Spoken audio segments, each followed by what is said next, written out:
Hello everyone, welcome to పిస్ట్ projector. This is వేస్ sir. డూడ్స్ లో చూడడం జరిగింది. And to sum it up, ఈ మూవీ ఎలాంటిదంటే పాత ప్రాబ్లమ్స్ ని జెన్జీవీలో డీల్ చేయడం అనుకోవచ్చు. కాస్ట్ కావచ్చు, లేదా మీకు రిలేషన్షిప్ కావచ్చు, హౌ రిలేషన్షిప్ షుడ్ బి అని, హౌ లవ్ షుడ్ బి, ఇలాంటి వాటి కూడా జెన్జీవీలో డీల్ చేసినట్టు అనిపిస్తుంది ఈ మూవీ. మీరు అంటే కొన్ని కొన్ని విషయాల్లో కొంతమంది రిలేట్ అవుతారు. మీకు ఈ మూవీని నాకు అంటే వాళ్ళు కొంచెం ఎలా డిజైన్ చేశారు అనిపించింది అంటే, నాకు మీరు రిలేట్ అవ్వాలి అనుకునేలా ఉంటుందన్నమాట. ఇప్పుడు ఫర్ ఎగ్జాంపుల్ అలా నేను కూడా చేస్తుంటే బాగున్నానేలా అనిపించేలా ఉంటాయి అన్నమాట కొన్ని కొన్ని సీన్స్.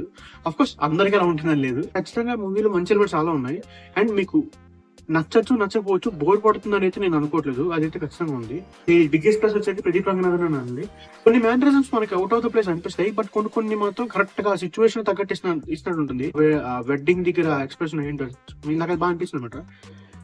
ఇంకొక బిగ్గెస్ట్ ప్లస్ వచ్చి శరత్ కుమార్ గారు. అంటే అదొక వియర్డ్ ఎనర్జీ. కావాల్సినప్పుడు ఫ్రెండ్లీగా ఉండి, కావాల్సినప్పుడు వెంటనే సీరియస్ అయిపోయేది. అంటే బాగా అనిపిస్తుంది. అంటే ఆయన తీసుకున్న క్యారెక్టర్ కూడా కొంచెం ఒక రకంగా స్టోరీని మొత్తాన్ని ఒక వేరే వెళ్ళడానికి కారణం అతనే అనిపిస్తుంది. సో ఆ క్యారెక్టర్ కూడా నాకు బాగా అనిపించింది. ఈ మంచి మంచి రోల్స్ పిక్ చేసుకున్నాను అనిపిస్తుంది అతను కూడా. బట్ కంపారిటివ్లీ ప్రీవియస్ మూవీస్ తో కంపేర్ చేసుకుంటే వచ్చేంత హైతో రాలేదు. సెకండ్ హాఫ్ అయితే కొంచెం ఫాల్ట్ అయిందని చెప్తాను. సో అంటే మీకు క్లైమాక్స్ వచ్చినప్పుడు కొంచెం స్ట్రెచ్ చేశారు అనిపించింది తను. అంటే ఒక పాయింట్ దగ్గర మూవీ ఎండ్ అయిపోతే ఇంకా బాగుంది అనిపించింది. బట్ దే స్ట్రెచ్డ్ అవుట్, కొంచెం ఇంకా స్ట్రెచ్ చేశారు. ఎనీవేస్ అలా ఒక హ్యాపీ నోట్ తో ఎండ్ చేద్దాం అనుకున్నట్టున్నారు సినిమాని. So yeah, out and out blockbuster అనేది అనలేను, but yeah it's a decent watch. ఖచ్చితంగా వాచ్ చేయమని చెప్పి రికమెండ్ చేస్తాను. సో మీకే అనిపిస్తుంది ఖచ్చితంగా కామెంట్స్ చెప్పండి గైస్. Thank you.